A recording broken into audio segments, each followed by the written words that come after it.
स्वागत है आप सभी का हमारे YouTube चैनल श्रीचंद मैथ्स में। चलिए आज का वीडियो लेक्चर फिर से स्टार्ट करते हैं। तो जहां तक हमने कंप्लीट किया था उसके आगे से क्वेश्चन को देखते हैं, ठीक है। तो देखिए हमने लास्ट वाले वीडियो लेक्चर हमने क्या किया था, एक्सरसाइज 1.1 के अंतर्गत जितने भी आपके एग्जाम्पल थे, जितने भी आपके क्वेश्चन थे उसको हमने सॉल्व कर लिया था। तो आज का जो वीडियो लेक्चर स्टार्ट होगा, पहले हम क्या करेंगे, एक्सरसाइज 1.2 के क्वेश्चन को सॉल्व करने से पहले उसको हम एग्जाम्पल को देखते हैं, क्योंकि कहीं न कहीं आपके क्या होते हैं, एग्जाम्पल बहुत ही महत्वपूर्ण होते हैं। तो सबसे पहले एग्जाम्पल को मतलब उसको सॉल्व करेंगे, उसके बाद हम उसकी प्रश्नावली को देखते हैं, ठीक है। तो चलिए आपके एनसीईआरटी बुक से आपका एक्सरसाइज 1.2 का जो आपका छठे नंबर का एग्जाम्पल है, ठीक है, उसको देखते हैं, ठीक है। तो उदाहरण नंबर 6 आपका ये दिया, हमने इसका निर्देश यहाँ लिख लिया। कह रहा है कि बताइए कि निम्नलिखित समुच्चयों में कौन परिमित है कौन अपरिमित है। बात को समझो, हमने मतलब हमने बेसिक कॉन्सेप्ट में ये बताया था कि परिमित समुच्चय किसे कहेंगे। परिमित समुच्चय मतलब ऐसे समुच्चय जिसमें अवयव की संख्या क्या हो, निश्चित हो। मतलब अवयव की संख्या निश्चित मतलब अवयव की संख्या क्या, सीमित हो, मतलब अवयव की संख्या की गणना हम कर सके, तो आपका क्या कहलाएगा, परिमित समुच्चय कहलाएगा। और अपरिमित समुच्चय की डिफिनेशन हमने यह बताया था कि मतलब एक ऐसा समुच्चय जिसमें अवयव की संख्या निश्चित ना हो, मतलब सीमित ना हो, अवयव की संख्या क्या हो, असीमित हो, तो आपका क्या कहलाता है, वो आपका अपरिमित समुच्चय कहलाता है, जिसमें हम अवयव की संख्या की गणना ना कर सके, ठीक है। तो वो आपका क्या कहलाता है, अपरिमित समुच्चय कहलाता है। और परिमित समुच्चय में क्या होता है, जिसमें अवयव की संख्या की हम गणना कर सके, तो आपका क्या कहलाएगा, परिमित समुच्चय कहलाएगा। और अपरिमित समुच्चय क्या कहलाएगा, जिसमें अवयव की संख्या की गणना हम ना कर सके, जिसमें अवयव की संख्या क्या हो, असीमित हो, तो आपका क्या कहलाएगा, अपरिमित समुच्चय कहलाएगा। चलिए इसमें देखते हैं, आपका छठे का पहला देखते हैं, आपका पहला पार्ट, और इसको देखते हैं कि आपका समुच्चय परिमित समुच्चय है कि अपरिमित समुच्चय है, इसको देखते हैं। चलिए यहाँ से इसको स्टार्ट करते हैं। तो छठे का देखते हैं आपका पहला पार्ट। तो इसका पहला पार्ट आपका ये दिया है कि इसमें ये दिया है एक्स सच दैट एक्स, ठीक है, मझले कोष्टक में बिलोंग्स किससे, एन से, और उसके बाद ये दिया है और एक्स माइनस वन, एक कोष्टक में, दूसरे कोष्टक में एक्स माइनस टू बराबर क्या दिया, 0, ठीक है। ये हमको बताना है कि क्या ये आपका जो समुच्चय दिया है, ये आपका समुच्चय जो है, ये आपका परिमित समुच्चय कि अपरिमित समुच्चय, ये हमको बताना। बहुत सिंपल देखेंगे, ये देखो हमारा जो रूप है रोस्टर समुच्चय निर्माण रूप है, ठीक है। तो उससे नहीं लेना देना है समुच्चय निर्माण रूप हो कि रोस्टर रूप है, बस हमको उसको बताना कि आपका ये जो समुच्चय दिया गया है वो आपका परिमित समुच्चय का अपरिमित समुच्चय। चलिए इसको सॉल्व कर लेते हैं। तो यहाँ देखेंगे एक्स माइनस वन बराबर 0 कर देंगे तो एक्स का मान 1 हो जाएगा। एक्स माइनस टू बराबर 0 कर देंगे तो एक्स का मान हमारे पास कितना हो जाएगा, 2 हो जाएगा। तो मेरे भाई जो मान लीजिए ये समुच्चय एक अवयव है, तो ए में कौन कौन से एलिमेंट्स आएंगे, 1, 2 आएंगे। कितना आएगा, 1, 2 आएगा। तो अब हम ये देख रहे हैं कि 1, 2 यानी हमारे पास जो समुच्चय ए में अवयव की संख्या है वो आपका क्या है, सीमित है, मतलब इसकी गणना हम कर सकते हैं। 1 व 2 केवल 2 अवयव, ठीक है। और इसमें आपका शर्त ये था कि जो एक्स यानी जो अवयव आना चाहिए वो किससे संबंध होना चाहिए, नेचुरल नंबर से। तो मेरे भाई 1 का संबंध किससे, नेचुरल नंबर से, ठीक है। 1 का संबंध किससे, नेचुरल नंबर से। वहीं 2 का संबंध आपका क्या है, नेचुरल नंबर से। मतलब ये जितना कहा उतने शर्तों का पालन ये कर रहा है कि 1 का संबंध मतलब एक्स का संबंध किससे होना चाहिए, नेचुरल नंबर से होना चाहिए। तो यहाँ 1 और 2 हमारे पास एलिमेंट आए हैं, ठीक है। तो 1 का संबंध नेचुरल नंबर से, 2 का भी संबंध नेचुरल नंबर से, ठीक है। और इसमें हम अवयव की संख्या की मतलब समुच्चय अवयव की संख्या की गणना हम कर सकते हैं। तो ये हमारा क्या कहलाएगा, परिमित समुच्चय कहलाएगा। कौन सा समुच्चय कहलाएगा, परिमित समुच्चय कहलाएगा, ठीक है। ये आपका क्या कहलाएगा, परिमित समुच्चय कहलाएगा। मतलब पहला पार्ट का आंसर हो गया, ए बराबर कितना आएगा, 1, 2, इसकी गणना कर सकते हैं, तो आपका क्या कहलाएगा, परिमित समुच्चय कहलाएगा। चलिए इसके बाद देखते हैं आपका दूसरा पार्ट क्या है, उसको सॉल्व करते हैं, ठीक है। चलिए इसको रब कर दें यहाँ से। चलिए इसके बाद देखते हैं आपका दूसरा पार्ट देखते हैं और उसको सॉल्व करते हैं। तो यहाँ से आपका जो आपका दूसरा है, आपका इसमें ये दिया है मझले कोष्टक में x such that x belongs आपका क्या है, एन है, ठीक है। और इसमें ये दिया है और एक्स स्क्वायर बराबर 4, ठीक ना, ये आपका दिया है। और इसमें आपको ये पूछा है कि परिमित समुच्चय क्या परिमित समुच्चय, तो इसको हम सॉल्व कर लेंगे। तो एक्स स्क्वायर बराबर 4 है तो एक्स बराबर कितना होगा, प्लस माइनस 2 होगा, ठीक है। यानी हमारे में जो मान आएगा, यानी एक आपका +2 आएगा, एक आपका क्या होगा, -2 आएगा। भाई शर्त ये होना चाहिए जो मान आ रहा हो नेचुरल नंबर के साथ संबंध होना चाहिए।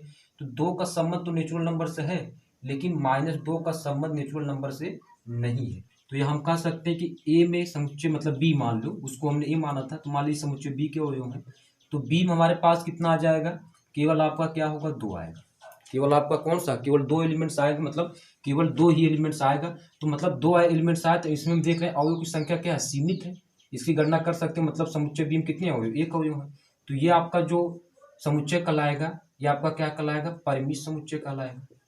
क्या कहलाएगा, परिमित समुच्चय कहलाएगा। -2 के यहाँ नहीं रखेंगे, क्यों नहीं रखेंगे, क्योंकि आपका -2 नेचुरल नंबर से बिलोंग नहीं करता है, तो ये आपका क्या कहलाएगा, परिमित समुच्चय कहलाएगा। ठीक है, इसी तरीके से हमको सॉल्व करना है। चलिए भाई आ जाते हैं उसके बाद तीसरे नंबर पर, मतलब पहले तीसरे पार्ट पर आते हैं और उसको सॉल्व करते हैं। ठीक है, रब कर दें यहाँ से। चलिए तीसरा पार्ट इधर से देख लेते हैं।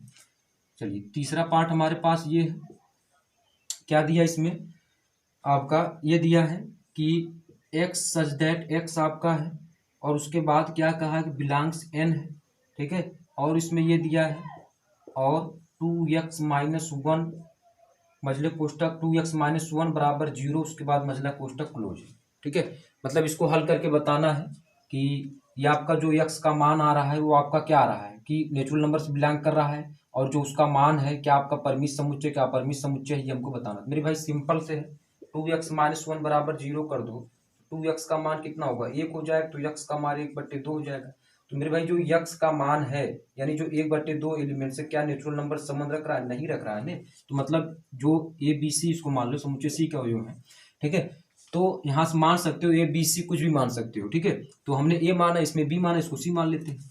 ठीक है, तो ये हमारे पास क्या हो जाएगा, 5 हो जाएगा, यानी मतलब अवयव की संख्या कुछ नहीं होगी, मतलब अवयव की संख्या कितनी हो जाएगी, 0 हो जाएगी।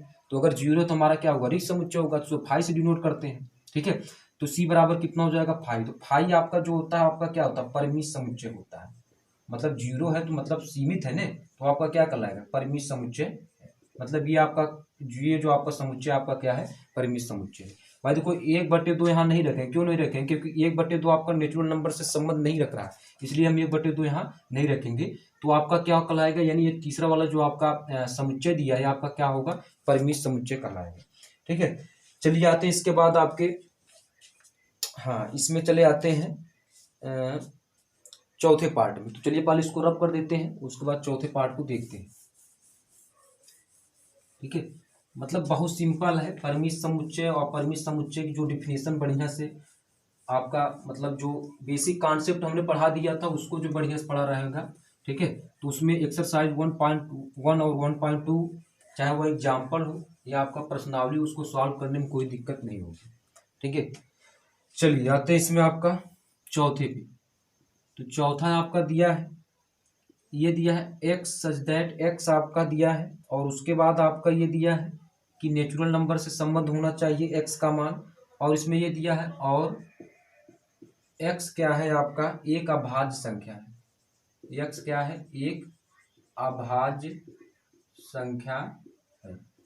समझना बात, इसमें क्या दिया, X such that X belong N, और एक्स आपका क्या होना चाहिए, अभाज्य संख्या। तो मेरे भाई अभाज्य संख्या आपका क्या होगा, मान ली डी के समुच्चय का अवयव, मान ली डी आपका क्या है, मतलब ये जो समुच्चय है या जो अवयव है आपका क्या समुच्चय डी के हैं। ठीक है, तो यहाँ से हमारे पास क्या हो जाएगा, मान लीजिए मतलब कह रहा है एक्स एक अभाज्य संख्या, तो अभाज्य संख्या 2 होगा, 2 भी हो सकता है, 3, 5, 7, 11, 13 डॉट डॉट कहाँ तक, इनफाइनाइट तक होगा। भाई अभाज्य संख्याएं बहुत से हैं, मतलब कहाँ तक जाएगा, अनंत तक जाएगा। तो ये हम कह सकते हैं, इसमें अवयव की संख्या की गिनती हम नहीं कर सकते। जब अवयव की संख्या की गिनती नहीं कर सकते, तो ये हमारा क्या होगा, अपरिमित समुच्चय होगा। क्या कहलाएगा, अपरिमित समुच्चय कहलाएगा। ठीक है, मतलब इसमें आपका क्या कहा था कि जो यक्स हो वो आपका क्या है, अभाज्य संख्या, मतलब लिमिट नहीं दिया था, इसमें लिमिट नहीं दिया कि कहाँ से कहाँ तक अभाज्य संख्या होना चाहिए, 25 के बीच होना चाहिए, 1 से 25 के बीच में होना चाहिए, 1 से 20 के बीच होना चाहिए, ये नहीं दिया था। इसमें आपका ये दिया था कि एक अभाज्य एक्स एक अभाज्य संख्या होनी चाहिए, तो अभाज्य संख्याएं बहुत से हैं। ठीक है, तो ये आपका क्या कहलाएगा, अपरिमित समुच्चय कहलाएगा। क्यों, क्योंकि इसमें अवयव की संख्या की गिनती हम नहीं कर सकते हैं, अवयव की संख्या आपकी सीमित नहीं है, वो आपकी क्या है, असीमित है। चलिए आते हैं इसके बाद आपका, इसमें चले आते हैं। ठीक है, चलिए इसके बाद इसमें आते हैं आपका वी नंबर पे, 5वें पे चले आते हैं। तो आपका ये दिया है, हाँ चलिए यहाँ आपका दिया है एक्स सच दैट एक्स, उसके बाद आपका क्या है, बिलोंग्स टू एन।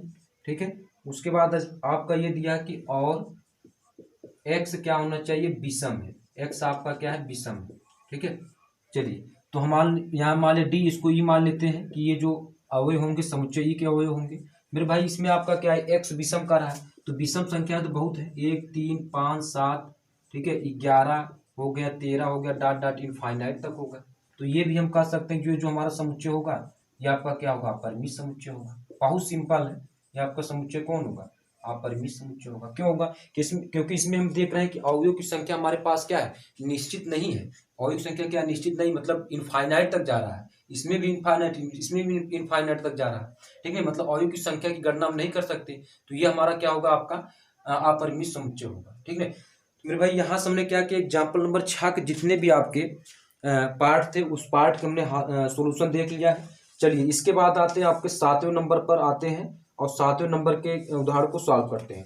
तो चलिए पहले इसको हम रब करते हैं, आप इसको नोट डाउन करिए, उसके बाद 7वें नंबर के एग्जाम्पल को सॉल्व करते हैं। चलिए आते हैं इसके बाद 7वें नंबर एग्जाम्पल। तो 7वें नंबर के एग्जाम्पल आपका ये कहा है कि समान समुच्चयों के युग्म छाटिए, मतलब समान समुच्चयों के युग्म मतलब हमको समतुल्य समुच्चय निकालना है। ठीक है, समतुल्य समुच्चय निकालना है। ठीक है, समान समुच्चयों के युग्म छाटिए। ठीक है, अच्छा समान समुच्चय निकालना है, ये बात समझो। समान समुच्चयों के युग्म छाटिए, यदि ऐसा कोई युग्म है तो उसका कार्य बताइए। ठीक है, अच्छा देखो समझो, हमने इसके बेसिक कॉन्सेप्ट ये बताया था कि दो समुच्चय समान समुच्चय तब कहलाते हैं जब क्या हो, समुच्चय ए का प्रत्येक अवयव बी में हो और बी का प्रत्येक अवयव किसमें में, ए में हो। फिर से डेफिनेशन समझो कि समुच्चय ए और बी, मान लीजिए कोई समुच्चय ए और कोई समुच्चय बी है, तो समुच्चय ए और बी समान समुच्चय तब कहलाए, यानी ए बराबर बी तब होगा जब समुच्चय ए का प्रत्येक अवयव बी में हो और बी का प्रत्येक अवयव किसमें हो, ए में हो, तब जाकर वो क्या कहलाएंगे, समान समुच्चय कहलाएंगे। चलिए इसमें देखते हैं कि आपका ए बराबर बी के है कि ए बराबर सी है, ए बराबर डी के, ए बराबर ई, हमको चेक करना है। ठीक है, तो यहाँ से हम क्या करेंगे, थोड़ा सा इसको सॉल्व कर लेते हैं। तो ये तो आपका ठीक है, ये आपका जैसा वैसे है। ठीक है, चलिए इसको थोड़ा सॉल्व कर लेते हैं। इसमें आप देखेंगे, अब इसमें यह कहा कि एक्स सच दैट यक्स, और यक्स बड़ा है 15 से, मतलब एक ऐसा एलिमेंट जो क्या हो, मतलब 15 से बड़ा हो लेकिन वो आपका क्या हो, 5 से छोटा हो। तो मेरे भाई ऐसा कोई एलिमेंट नहीं जो 15 से बड़ा हो और क्या हो, 5 से छोटा हो। ठीक है, तो ये आपका क्या हो जाएगा, रिक्त समुच्चय हो जाएगा, यानी 5 हो जाएगा। इसमें अवयवों की संख्या कितनी हो जाएगी, 0 हो जाएगी। इसमें देखते हैं तो सी का मान कितना हो जाएगा, 5 हो जाएगा। कितना हो जाएगा, 5 होगा। एक्स माइनस 5 बराबर 0 करोगे तो एक्स बराबर कितना हो जाएगा, 5 हो जाएगा। ठीक है, अब इसको सॉल्व करोगे तो डी का मान कितना होगा, डी का मान आपका -5 हो जाएगा और एक आपका +5 हो जाएगा। ठीक है, एक्स स्क्वायर बराबर 25 करोगे तो एक्स बराबर +-5 आएगा, तो डी का मान कितना, -5 हो, मतलब डी में जो एलिमेंट्स अवयव की संख्या होगी वो कितनी होगी, -5 और +5 हो जाएगी। चलिए इसके बाद आते हैं इसमें आपका इसमें चले आते हैं। ठीक है, ई वाले नंबर पर चले आते हैं। ठीक है, तो थोड़ा ई वाले नंबर पे, हाँ यहाँ से थोड़ा से हमने ये, चलिए तभी कोई दिक्कत नहीं, आवाज़ का इशू होगा तो बता दीजिएगा तुम लोग, हम इसको लगा नहीं पाए थे। चलिए यहाँ इसको देखते हैं। चलिए ई नंबर पर चले आते हैं इसमें। तो ई नंबर आपका क्या है, इसमें आपका ये कहा है कि एक्स सच दैट एक्स समीकरण x square minus 2x minus 15 बराबर 0 का एक धन पूर्णांक है। चलिए इसको हल कर देते हैं। तो x square minus 2x minus 15 का हल करोगे तो 5 3 15, एक्स स्क्वायर माइनस 5x और प्लस कितना 3x माइनस 15 हो जाएगा। कॉमन कर लेते हैं तो x माइनस 5 हो जाएगा, प्लस 3 कॉमन करेंगे तो x माइनस 5 हो जाएगा, यानी एक कोष्टक में आपका क्या होगा, x प्लस 3 हो जाएगा और x माइनस 5 हो जाएगा। यानी हम कह सकते हैं जो x का मान होगा -3 होगा और x का मान क्या होगा, +5 हो जाएगा। तो इसमें आपका ये कहा है कि जो x होना चाहिए वो आपका क्या होना चाहिए, यानी x square minus 2x plus minus 15 बराबर 0 का एक धन पूर्णांक का आपका केवल क्या होगा, 5 होगा। तो ई में जो एलिमेंट्स आएंगे वो आपका केवल क्या होगा, 5 ही आएगा। -3 को छोड़ देंगे क्योंकि उसमें आपका क्या कहा है कि धन पूर्णांक होने चाहिए। चलिए इसको रब कर देते हैं। अब हमको ये चेक करना है कि इसमें अब ये देखें कि कौन समुच्चय, मतलब कौन दो समुच्चय बराबर है, कौन दो समुच्चय समान समुच्चय है। तो पहला पार्ट लेकर चलते हैं, पहला वाला पहले देखते हैं, यानी ए को लेकर चलते हैं, उसको देखते हैं। ठीक है, तो यहाँ देख रहे हैं कि जो 0 है, बात को समझो, जो 0 है आपका ए से तो बिलोंग कर रहा है, लेकिन क्या 0 बी से बिलोंग कर रहा है, 0 सी से बिलोंग कर रहा है, 0 डी से बिलोंग कर रहा है, 0 ई से बिलोंग कर रहा है। बिलोंग मतलब जब उसमें उस अवयव में क्या होगा, मतलब उस समुच्चय में एलिमेंट्स होंगे, मतलब उस समुच्चय में वह एलिमेंट्स होगा तभी तो बिलोंग करेगा। लेकिन यहाँ देख रहे हैं 0 आपका क्या है, ए से बिलोंग कर रहा है, लेकिन 0 इसके अंदर नहीं है, तो हम कह सकते हैं कि 0 इज नॉट बिलोंग बी। ठीक है, जीरो इसके भी अंदर नहीं है, यानी समुच्चय सी के अंदर भी जीरो नहीं है, तो जीरो इज नॉट बिलोंग क्या होगा, सी हो जाएगा। इसमें डी में भी जीरो नहीं है, तो ये आपका क्या होगा, zero is not belong D. और इसमें आपका ई में भी नहीं है जीरो, तो हमें कहेंगे कि जीरो इज नॉट बिलोंग किससे, सी से। तो जब इससे बिलोंग नहीं कर रहा तो हम कह सकते हैं कि ए इज नॉट इक्वल बी होगा, और वही ए आपका इज नॉट इक्वल सी होगा, वही वही ए इज नॉट इक्वल आपका क्या होगा, डी होगा, वही ए आपका क्या होगा, इज नॉट इक्वल आपका क्या होगा, ई होगा। यानी मतलब ये आपका ए समुच्चय ए है, ना तो वो समुच्चय बी के बराबर होगा, ना तो समुच्चय सी के बराबर होगा, और ना ही समुच्चय डी के बराबर होगा, और अंत में आपका ना ही समुच्चय ई के बराबर होगा। ठीक है, तो ये हम कह सकते हैं कि आपका ये पहला पार्ट कंप्लीट हो गया कि आपका जो ए है वो आपका क्या होगा, वह आपका ए जो है वो किसी के बराबर नहीं होगा। ठीक है, चलिए इसी प्रकार अब करते हैं आपका दूसरा पार्ट, तो इसको रब कर दें, यहाँ से इसको रब कर सकते हैं। ठीक है, दूसरा पार्ट इसमें देखते हैं कि क्या बी, इसमें अब ये देखेंगे कि आपका क्या जो बी है क्या सी के बराबर है, मतलब बी बराबर सी है कि नहीं, बी बराबर डी है कि नहीं, कि बी बराबर ई है कि नहीं, ये हमको चेक करना है। तो यहाँ देखेंगे दूसरा पार्ट देखते हैं। ठीक है, अब यहाँ इसमें देखेंगे तो बी आपका क्या है, आपका रिक्त समुच्चय है, यानी फाई है, तो और कहीं आपका तो रिक्त समुच्चय है ही नहीं है, और कहीं आपका रिक्त समुच्चय नहीं है, सब में आपका क्या एलिमेंट्स है। तो हम कहेंगे कि B is not equal C, B is not equal किसके, डी, और बी इज नॉट इक्वल किसके, ई, यानी ये भी आपका क्या होगा, ये भी आपका क्या होगा, समान समुच्चय नहीं होगा। यानी बी जो आपका होगा वो आपका किसी से मतलब किसी समुच्चय से समान नहीं होगा। क्यों नहीं होगा, क्योंकि उसके समुच्चय मतलब उस समुच्चय में एलिमेंट्स के जो अवयव की संख्या है वह किसी दूसरे समुच्चय में अवयव की संख्या नहीं है, दूसरे समुच्चय में अवयव की संख्या नहीं है। ठीक है, चलिए इसके बाद आते हैं आपका तीसरे पार्ट पर, इसके बाद आते हैं आपके तीसरा पार्ट देखते हैं। आपका तीसरा पार्ट क्या है उसको सॉल्व करते हैं। चलिए तीसरा पार्ट हमारे पास क्या है, मतलब आपका सी है, तो सी देखते हैं। तो सी बराबर हमारे पास क्या 5 है, तो यानी 5 बिलोंग किससे कर रहा है, सी से। 5 बिलोंग तो सी से कर रहा है, क्या यही 5 आपका किससे बिलोंग कर रहा है, मतलब डी से। इसमें आप देखेंगे तो यहाँ देख रहे हैं कि 1 5 तो आपका डी से तो बिलोंग कर रहा है, लेकिन जो आपका -5 है वो इज नॉट बिलोंग आपका डी है। ठीक है, तो ये हम कहेंगे कि आपका ये जो सी है वो आपका क्या होगा, डी के बराबर नहीं होगा। अगर ये दोनों क्या रहता, अगर दोनों 5 5 रहते, दोनों +5 ये भी +5 रहता तो सी बराबर डी हो जाता, लेकिन सी इज नॉट इक्वल डी होगा। क्यों, क्योंकि 5 तो बिलोंग कर रहा है डी से, लेकिन वही 5 आपका -5 जो है वो आपका डी से बिलोंग नहीं कर रहा है, तो आपका क्या होगा, सी इज नॉट इक्वल डी हो जाएगा। चलिए इसके बाद आते हैं, इसमें आपका तीसरा पार्ट हो गया। ठीक है, चलिए इसके बाद आते हैं आपका चौथे पार्ट में, मतलब डी वाला चेक करते हैं। इसमें देख लेते हैं सी बराबर डी हो गया। ठीक है, ई में चले आते हैं, तो ई वाले में देखते हैं। तो ई वाला आपका क्या है देखते हैं इसमें, तो ई में आपका क्या है 5 है, और ये सी में भी आपका क्या 5, मतलब ये देखते हैं कि जो 5 है वो आपका सी से बिलोंग कर रहा है, और वही आपका 5 जो है वो आपका किससे बिलोंग कर रहा है, ई से बिलोंग कर रहा है। यानी जो अवयव 5 जो सी में जो अवयव है वही अवयव क्या है 5, मतलब ई में भी है, तो हम कह सकते हैं कि सी बराबर ई है, सी बराबर ई। तो केवल आपका क्या है, और मतलब कोई अवयव नहीं होगा, और कोई समुच्चय समान समुच्चय नहीं होगा।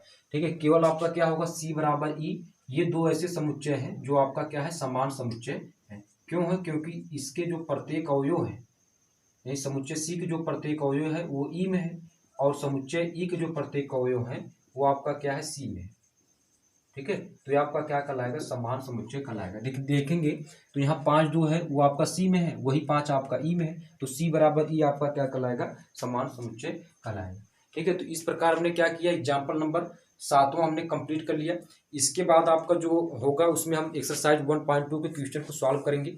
तो चलिए मतलब एक्सरसाइज 1.2 की तरफ चलते हैं। तो आप लोग इसको नोट डाउन करिए, उसके बाद हम इसको रब करते हैं। चलिए आते हैं इसके बाद एक्सरसाइज 1.2 का पहला क्वेश्चन देखते हैं और पहले क्वेश्चन को सॉल्व करते हैं। तो हमने पहला क्वेश्चन को हमने क्या किया, यहाँ अपने व्हाइट बोर्ड पर लिख लिया है। तो चलिए इसको पहले निर्देश को मतलब इसके निर्देश के अकॉर्डिंग क्वेश्चन को सॉल्व करते हैं। तो चलिए निर्देश क्या है उसको देखते हैं। तो आपका ये दिया कह रहा है निम्नलिखित में से कौन से रिक्त समुच्चय के उदाहरण है। रिक्त समुच्चय मतलब हमने ये बताया था मतलब एक ऐसा समुच्चय जिसमें क्या हो, अवयव की संख्या 0 हो, जिसमें अवयव की संख्या मतलब नहीं हो, इसमें अवयव ना ही मतलब उसमें अवयव की संख्या क्या हो, 0 हो, तो आपका क्या कहलाता है, रिक्त समुच्चय कहलाता है। चलिए इसमें देखते हैं कि कौन आपका रिक्त समुच्चय है कि नहीं है। ठीक है, तो चलिए इसमें देखते हैं, पहले वाले पे चले आइए आप लोग। तो पहले क्वेश्चन नंबर 1 का पहला पार्ट देखते हैं। तो इसमें आपका ये दिया 2 से भाज्य विषम संख्याओं का समुच्चय। मतलब ऐसी कोई विषम संख्या है ही नहीं है जो क्या हो, ऐसी कोई विषम संख्या है ही नहीं जो दो से क्या हो, भाज्य हो। मतलब ऐसी कोई विषम संख्या है ही नहीं जो क्या 2 से भाज्य हो। मतलब यही कहा ना, 2 से भाज्य विषम प्राकृतिक संख्याओं का समुच्चय। तो मतलब ऐसी कोई विषम संख्या है ही नहीं दो जो आपका क्या हो, जो आपका क्या करे, जो आपका 2 है उसको विभाजित कर ले। तो ये आपका क्या होगा, ये आपका क्या होगा, रिक्त समुच्चय होगा। क्यों होगा? क्योंकि इसमें आपका जो अवयव की संख्या हो जाएगी वो आपका क्या हो जाएगी, 0 के बराबर यानी 5 हो जाएगी। तो ये आपका क्या कहलाएगा, रिक्त समुच्चय कहलाएगा।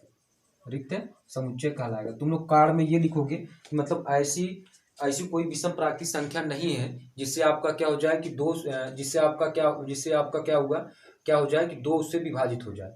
ठीक है, तो इस तरीके से आप कार्ड बता सकते हो कि ऐसी कोई प्राकृतिक संख्या है ही नहीं जो आपका क्या हो, 2 से विभाजित करे। ठीक है, चलिए आते हैं इसके बाद दूसरे वाले पे। पहले दूसरा आपका ये दिया कि सम अभाज्य संख्याओं का समुच्चय। तो सम मतलब वो संख्या अभाज्य होनी चाहिए, वो आपकी क्या होनी चाहिए, मतलब सम भी होनी चाहिए। तो सम अभाज्य संख्याओं का समुच्चय केवल आपका क्या होता है, 2 होता है। तो आपका यहाँ हम क्या लिख सकते हैं, केवल हम क्या लिखेंगे, 2 लिखेंगे। तो यानी b मान लेते हैं, तो b बराबर हमारे पास 2 हो जाएगा। तो 2 आपका क्या होगा, रिक्त समुच्चय तो होगा नहीं, ये तो आपका क्या है, एकल समुच्चय है। ये आपका क्या है, एकल समुच्चय है। जब एकल समुच्चय तो आपका रिक्त समुच्चय होगा नहीं, तो ये आपका क्या होगा, रिक्त समुच्चय नहीं है, रिक्त समुच्चय नहीं है।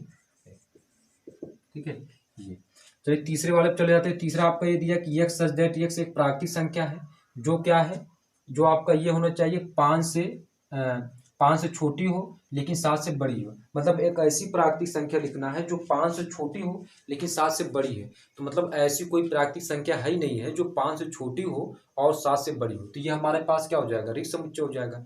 तो ये क्योंकि इसमें अवयव की संख्या 0 हो जाएगी तो आपका क्या कहलाएगा, रिक्त समुच्चय कहलाएगा। तो ये आपका क्या हो जाएगा, c बराबर 5 हो जाएगा। तो यानी ये आपका क्या कहलाएगा, रिक्त समुच्चय कहलाएगा।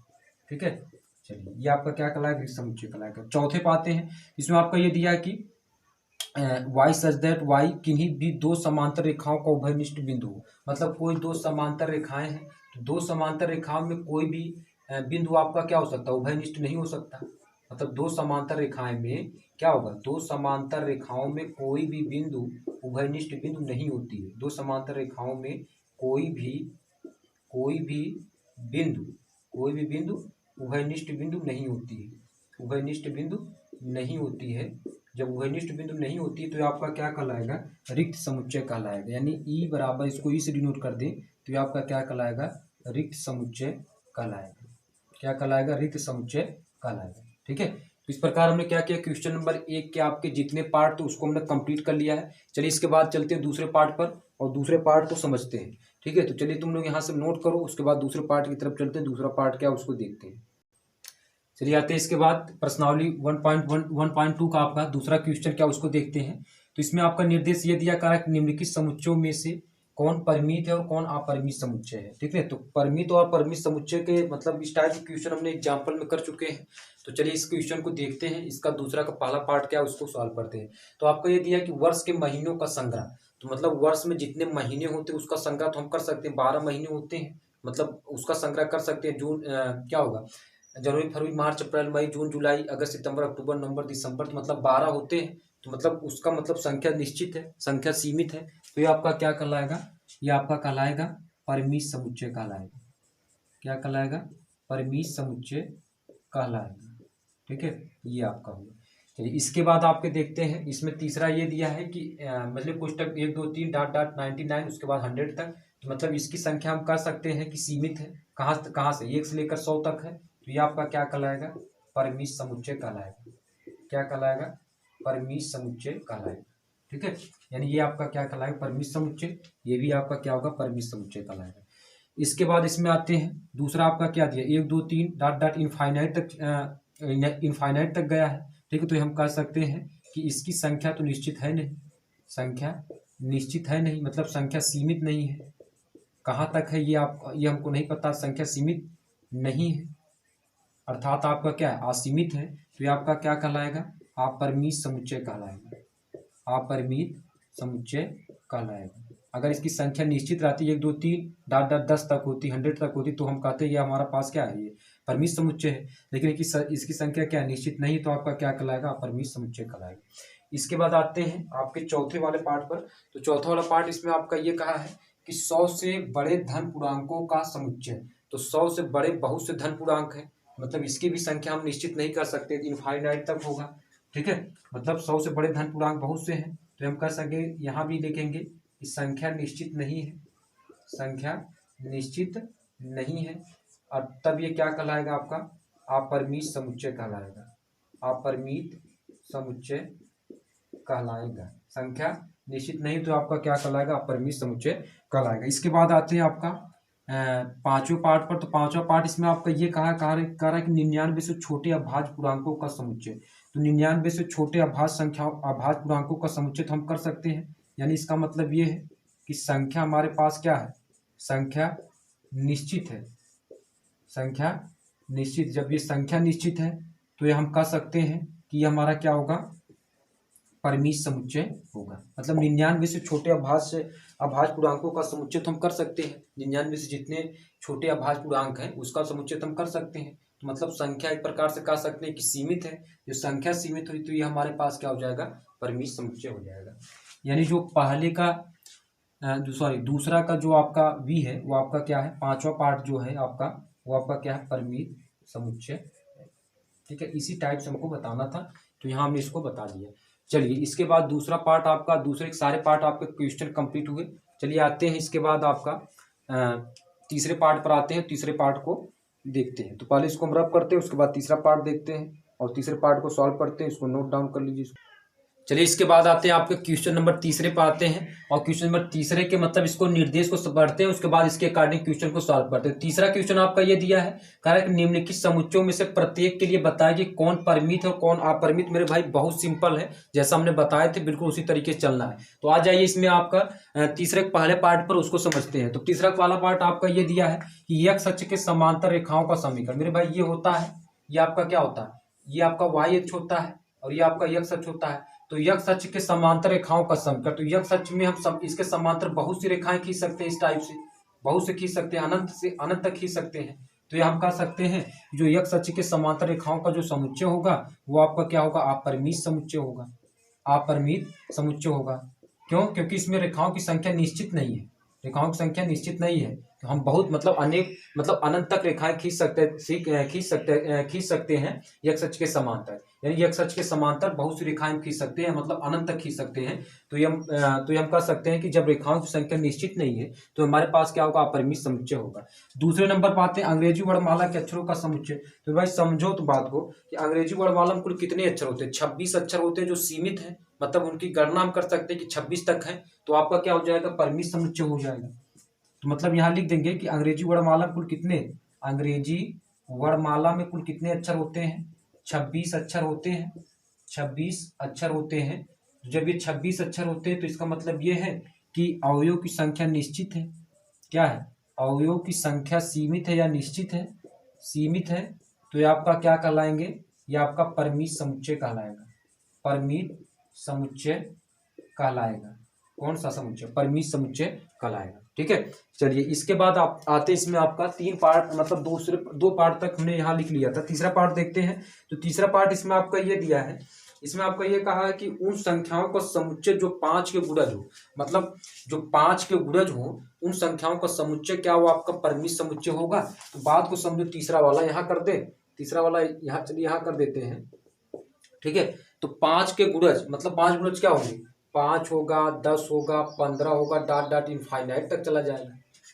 डॉट तक कहाँ तक जाएगा, इनफाइनाइट तक चला जाएगा, अनंत तक। तो जब इसकी संख्या निश्चित नहीं है तो हम यह कह सकते हैं जो तीसरा आपका दिया है कि उन संख्याओं का समुच्चय जो 5 के गुणज हैं, तो ये आपका क्या कहलाएगा, अपरिमित समुच्चय कहलाएगा। क्या कहलाएगा, अपरिमित समुच्चय कहलाएगा। कौन समुच्चय कहलाएगा, अपरिमित समुच्चय कहलाएगा। चलिए इसके बाद आते हैं इसमें आपका चौथे वाले पे चले जाते हैं। चौथा क्या उसको सॉल्व करते हैं। ठीक है, तो चलिए देखते हैं इसका आपका चौथा क्या है, और पहले इसको लिख लेते हैं, उसके बाद चलिए चौथा देखते हैं। पहले इसको रब कर देते हैं और उसके बाद इसमें आप देखते हैं चौथा क्या दिया है, मतलब स्टेटमेंट क्या है, उसको बाद हम देख कर मतलब उसको रीड करके उसको बताएंगे कि ये परिमित समुच्चय है कि अपरिमित समुच्चय है।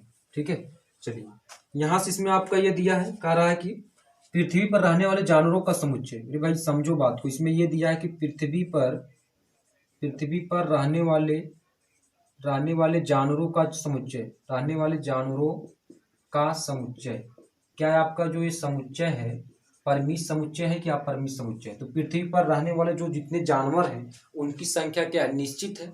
उनकी संख्या क्या है, निश्चित है। जब जिनकी संख्या निश्चित है वो आपका क्या कहलाएगा, परिमित समुच्चय कहलाएगा। तो ये हम कह सकते हैं कि यहाँ लिखेंगे कि पृथ्वी पर रहने वाले, लिख देंगे यहाँ से कि पृथ्वी पर रहने वाले जानवरों की संख्या निश्चित है। जानवरों की संख्या क्या है, निश्चित है, यानी आपका सीमित है। सीमित है तो ये आपका क्या होगा, तो इसलिए यह समुच्चय क्या होगा, परिमित समुच्चय होगा। क्या कहलाएगा, परिमित समुच्चय कहलाएगा, परिमित समुच्चय। चलिए आते हैं इसके बाद इसमें, हाँ इसमें आते हैं आपका वी वाले पे। ठीक है, यानी पांचवें पार्ट पर। तो पांचवा पार्ट इसमें कहा है कि मूल बिंदु 0, 0 से होकर जाने वाली वृत्तों का समुच्चय। समझो बात को, ये मान लीजिए मूल बिंदु है, मूल बिंदु का निर्देशांक क्या होता है आपका, 0, 0 होता है। मूल बिंदु का निर्देशांक क्या होता है, 0, 0। तो इसके केंद्र से होकर जाने वाली, इसमें कहा है होकर जाने वाली वृत्तों का समुच्चय। इससे होकर जाने वाली जो वृत्त, अनेक प्रकार के वृत्त हो सकते हैं, अनंत खींच सकते हैं। मूल बिंदु 0, 0 से अनेक प्रकार से वृत्त खींच सकते हैं, मतलब इनफाइनाइट तक खींच सकते हैं। तो ये हम कहेंगे कि ये आपका क्या होगा, अपरिमित समुच्चय होगा। क्या होगा, अपरिमित समुच्चय होगा, क्योंकि मूल बिंदु से होकर जाने वाले हम अनेक वृत्त खींच सकते हैं जिसकी संख्या निश्चित नहीं है। इसकी संख्या क्या है, निश्चित नहीं है। तो आपका क्या कहलाएगा, अपरिमित समुच्चय कहलाएगा। चलिए इसके बाद आते हैं आपका चौथा वाला। तो चौथा आपका ये कहा है कि निम्नलिखित में बताइए कि ए बराबर बी अथवा, मतलब ए बराबर बी है अथवा नहीं है। ठीक है, तो चलिए देखते हैं कि ए बराबर बी है कि नहीं। तो पहले इसको रब कर देते हैं, उसके बाद उसको देखते हैं। चलिए यहाँ से इसको रब कर देते हैं। चलिए इसको आराम से रब करते हैं, आप लोग इसको नोट कर लीजिए, हालांकि नोट तो कर लिए होंगे। चलिए इसको रब, चलिए इसके बाद आते हैं आपका चौथे नंबर पर आते हैं। चौथा नंबर क्या, उसको सॉल्व करते हैं। तो चौथा नंबर आपका ये दिया कर रहा है कि निम्नलिखित बताइए कि ए बराबर बी है अथवा नहीं है। तो मतलब कोई भी दो समुच्चय हैं वो बराबर तब होते हैं जब समुच्चय ए का प्रत्येक वो बी में हो और समुच्चय बी का प्रत्येक वो ए में हो। तो चलिए देखते हैं पहला वाला। तो इसमें पहला आपका ये दिया है, ए बराबर आपका क्या दिया है, इसमें देखते हैं ए कॉमा बी कॉमा सी, और उसके बाद कितना दिया है, डी दिया है। और इसमें आपका बी जो दिया है, बी में जो एलिमेंट्स हैं वो आपका क्या दिया है, डी सी, और उसके बाद कितना दिया है, बी दिया, उसके बाद ए दिया है। ठीक है, ये आपका दे दिया। तो हमको ये बताना है क्या ए बराबर बी है। तो यहाँ देखेंगे समुच्चय ए के जो अवयव क्या है, ए बी सी डी है। तो यही जो आपका पूरा जो मतलब समुच्चय में जो पूरा अवयव है वही अवयव क्या है, इसमें भी है। ए यहाँ भी है, बी यहाँ भी है, डी यहाँ भी है, सी यहाँ भी है। ठीक है, तो यानी हम कह सकते हैं कि समुच्चय ए के, यहाँ लिख देंगे समुच्चय ए के प्रत्येक अवयव क्या है, समुच्चय ए के प्रत्येक अवयव आपका क्या है, बी में है। क्या है, बी में है। तथा बी का प्रत्येक अवयव किसमें है, बी का प्रत्येक अवयव ए में है, ए में है। अतः हम ये कह सकते हैं कि अतः समुच्चय ए बराबर क्या होगा, समुच्चय बी। यानी ए और बी क्या है, समान समुच्चय है।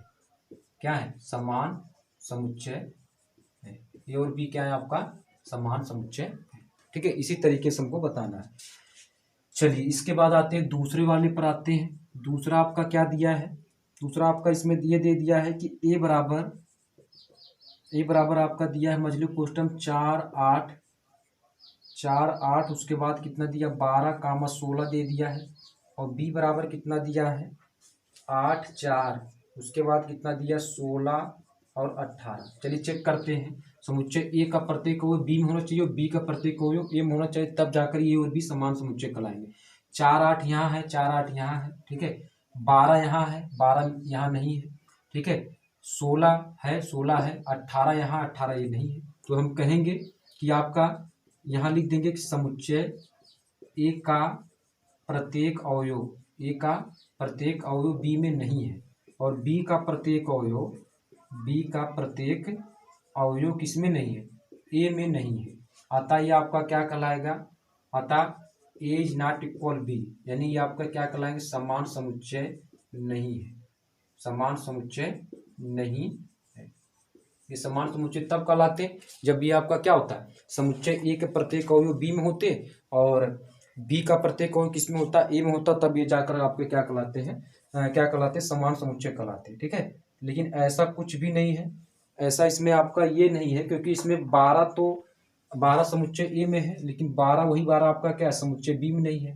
ठीक है, 18 समुच्चय बी में है और वही 18 आपका समुच्चय ए में नहीं है, इसलिए आपका क्या होगा, ये समान समुच्चय नहीं होंगे। चलिए इसके बाद आते हैं आपके तीसरे नंबर पर आते हैं। चलिए इसको रब कर दें, इसको नोट डाउन करें, उसके बाद तीसरे वाले नंबर पर आते हैं। तीसरा नंबर चलिए देखते हैं। चलिए इसमें आते हैं आपका चौथे का तीसरे पार्ट पर।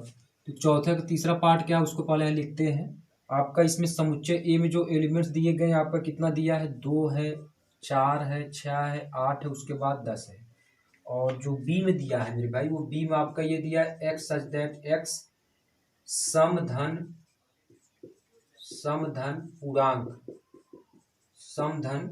पूर्णांक है और इसकी लिमिट दिया है कि यक्स छोटा और बराबर है किससे, 10 से, ये दिए है।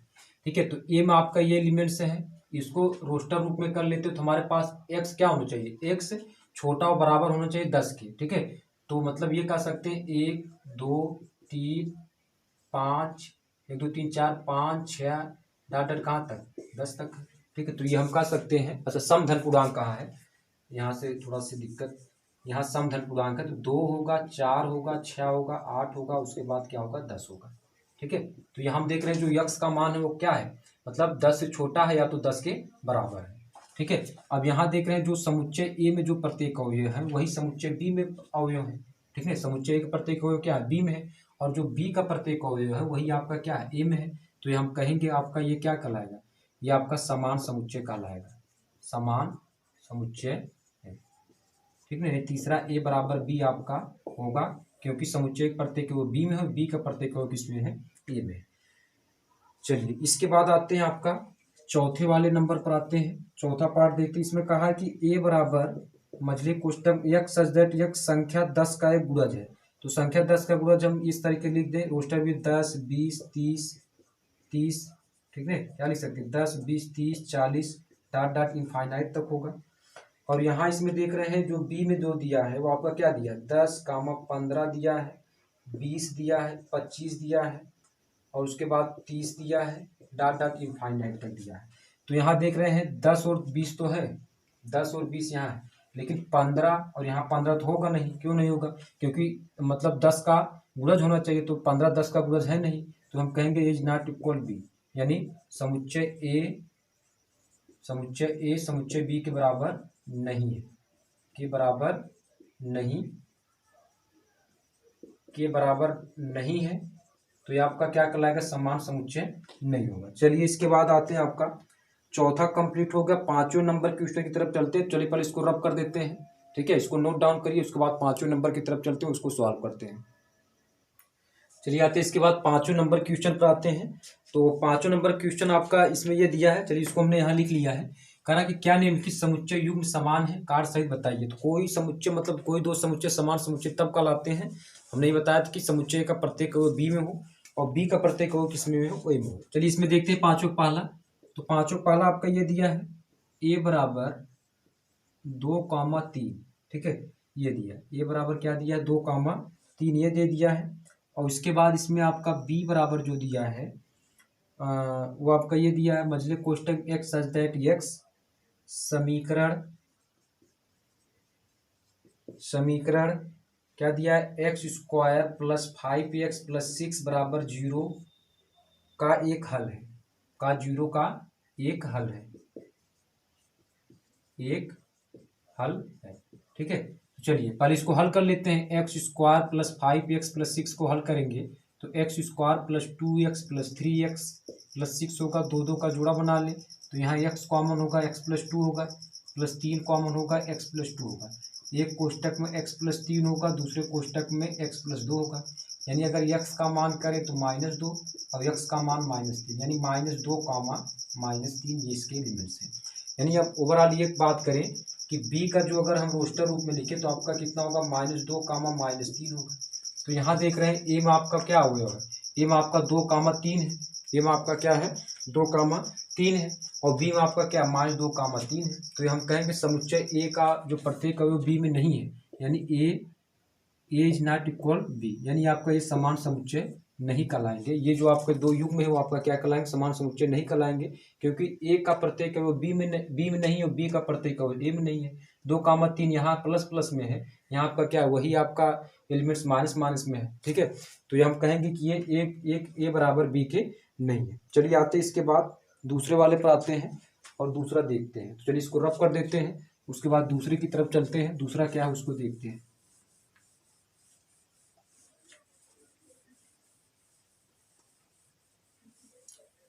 चलिए इसमें आ जाइए आप दूसरे में। तो आपका दूसरा जो है, दूसरा आपका दिया है a बराबर क्या दिया है, यक्स सच दैट, यक्स शब्द फालो का एक अक्षर है। तो शब्द फालो का जो अक्षर है, फालो में आपका क्या होता है FOLLOW, ठीक है। ये आपका क्या दिया है, x such that, x follow शब्द फालो का एक अक्षर है। तो अगर इसको हमको रोस्टर रूप में लिखना है तो रोस्टर रूप में हम केवल क्या लिखेंगे, जो अक्षर 2 बार है उसको एक ही बार लिखते हैं, और जो 1 बार है उसको एक ही बार लिखेंगे, कोई दिक्कत नहीं। यप हो जाएगा, ओ हो जाएगा, एल हो जाएगा, उसके बाद क्या हो जाएगा, डब्ल्यू हो जाएगा। ये इसका रोस्टर रूप हो जाएगा। अब इसमें दिया है बी वाले में, बी वाले का भी रोस्टर रूप लिख लेते हैं। दिया है कि शब्द ओल्प का एक अक्षर है। शब्द हमारे पास क्या है, शब्द ओल्प, WOLF, ठीक ना, ये दिया है। तो इसमें हमारे पास डब्ल्यू हो जाएगा, ओ हो जाएगा, यल हो जाएगा, यप हो जाएगा। तो यहाँ देख रहे हैं जो ए का जो अवयव है वही आपका क्या बी का अवयव है, यानी यप इसमें है तो यप इसमें है, डब्ल्यू इसमें है, ओ इसमें, यल इसमें है। तो हम कह सकते हैं कि ए बराबर क्या होगा, बी होगा। क्यों, क्योंकि समुच्चय ए का जो प्रत्येक अवयव है वो बी में है, और बी का जो प्रत्येक अवयव है वो आपका क्या है, ए में है, ठीक है। तो इसके लिए आपका क्या होगा, ए बराबर बी होगा। चलिए इसके बाद आते हैं आपका क्वेश्चन नंबर 6 की तरफ आते हैं और उसको देखते हैं, ठीक है। चलिए क्वेश्चन नंबर 6 की तरफ आते हैं, इसको रफ कर दें और उसमें देखते हैं। पहले उस क्वेश्चन के मतलब उसके निर्देश को पढ़ेंगे और उसके बाद उस क्वेश्चन को सॉल्व करेंगे। चलिए यहाँ देखते हैं आपका क्वेश्चन नंबर 6 क्या है। क्वेश्चन नंबर 6 आपका ये दिया करा, नीचे दिए हुए समुच्चयों में समान समुच्चयों का चयन कीजिए, ठीक है। तो आपका ये दिया है ए बराबर कितना दिया है, 2, 4, 8, 12, ये आपका दिया है। उसके बाद आपका इसमें ये दिया है कि बी बराबर क्या दिया, इसको यहाँ लिख लेते हैं। आपका ये दिया है 1, 2, 3, 4, ठीक है। सी बराबर क्या दिया है उसको देख लेते हैं। तो सी बराबर आपका इसमें दिया है 4, 8, 12, 14, 4, 8, 12, उसके बाद 14 दिया है। उसके बाद इसमें आपका डी बराबर क्या दिया है, 3, 1, 4, और उसके बाद क्या दिया, 2 दिया है।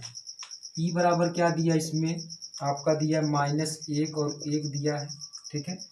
और यफ बराबर जो आपका दिया है वो आपका दिया 0, A है मजली कोष्टक में। उसके बाद जी बराबर कितना दिया है, इसको यहाँ लिख लेते हैं। तो जी बराबर आपका दिया है 1, -1, ये दे दिया है। और एच बराबर जो आपका दिया है वो आपका कितना दिया, 0, 1। चलिए देखते हैं इसमें कि कौन समुच्चय बराबर है, यानी कौन समुच्चय क्या है, समान समुच्चय है, उसको देखते हैं। उसका चयन करना है समान समुच्चय का। तो सबसे पहले देखते हैं क्या ए और बी आपस में बराबर हैं, इसको देख लेते हैं। तो ए और बी बराबर होने के लिए समुच्चय ए का प्रत्येक अवयव बी में होना चाहिए और बी का प्रत्येक अवयव किस में होना चाहिए, ए में होना चाहिए। तो ए में देख रहे हैं हमारे पास 2, 4, 8, 12 है। इसमें आपका क्या है, 2 है, 2 तो है लेकिन 2 और 4 तो है, लेकिन इसमें 4 और 12 मतलब आपका 12 और आपका 8 है ही नहीं, ठीक है। तो ये हम कहेंगे कि ए बराबर बी नहीं, यहाँ से लिख देंगे A is not equal to B. चलिए अब इसमें देखते हैं, ये आपका 4, 8, 12, 14 है। 14 तो इसमें 14 सी में है, लेकिन आपका 14 क्या है, आपका ए में नहीं है, तो यहाँ लिख देंगे A is not equal to सी। ठीक है, चलिए इसमें देखते हैं डी में, तो डी में भी नहीं होगा, ना तो ई में होगा, ना एफ में, ना तो जी में या ना एच में। इसमें हमको क्या निकालना है कि समान समुच्चय निकालना है, केवल हमको क्या निकालना है, समान समुच्चयों का युग्म छापना है। तो अब यहाँ देखेंगे कौन इसमें समान समुच्चय, इसको देख लेते हैं। तो अब यहाँ से हम देखेंगे तो ये यहाँ देख रहे हैं कि हमारे पास क्या है, 1 2 3 4 है, और यहाँ तो आपका 4 है नहीं। चलिए दूसरे में देख लेते हैं, यहाँ से 3 1 4 2, और यहाँ देखेंगे तो 4 8 12 14, और 4 8 12 14 किसी में है कि नहीं है, इसको देखना पड़ेगा। ठीक है, 4 8 12 14 नहीं है, 3 1 4 2, 3 1 4 2, 3 1, उसके बाद क्या है 4 2, देखो ये बराबर है, ये बराबर, तो हम कह सकते हैं बी बराबर क्या है, डी। बी बराबर किसके है, डी के है, क्योंकि बी का प्रत्येक अवयव क्या है, डी में है। ठीक है, चलिए और देख लेते हैं, और देखो ई है, ई का प्रत्येक अवयव जी में है, तो ई बराबर किसके हो जाएगा, जी। तो यही दो समुच्चय थे, यही आपका बी बराबर डी समान समुच्चय होगा, और ई बराबर जी आपका क्या होगा, समान समुच्चय होगा। ठीक है, चेक कर लेना। तो इस प्रकार हमने क्या किया, एक्सरसाइज 1.2 के अंतर्गत आने वाले जितने भी आपके क्वेश्चन थे उसको हमने सॉल्व कर लिया है। इसके बाद जो वीडियो लेक्चर स्टार्ट होगा उसमें हम क्या पढ़ेंगे, एक्सरसाइज 1.3 के लिए सबसे बेसिक कॉन्सेप्ट समझेंगे। तो उसमें हम ये समझेंगे कि उप समुच्चय क्या होता है। ठीक है, समुच्चय के बारे में तो हमने पढ़ लिया, उप समुच्चय क्या होता है, सबसेट क्या होते हैं, और वास्तविक या उचित समुच्चय क्या होता है, अधि समुच्चय क्या होता है, इन सब सारी चीज़ों को सबसे उनके बेसिक उसके बेसिक कॉन्सेप्ट के बारे में पढ़ेंगे। और उसके बाद हम प्रश्नावली की तरफ चलेंगे, यानी उसमें हम एक्सरसाइज 1.3 के पहले क्वेश्चन सॉल्व करेंगे, एग्जाम्पल सॉल्व करेंगे, उसके बाद हम क्वेश्चन को लेकर चलेंगे। चलिए इस वीडियो को यहीं पर अंत करते हैं, और आपका वीडियो लेक्चर यहीं पर समाप्त होता है।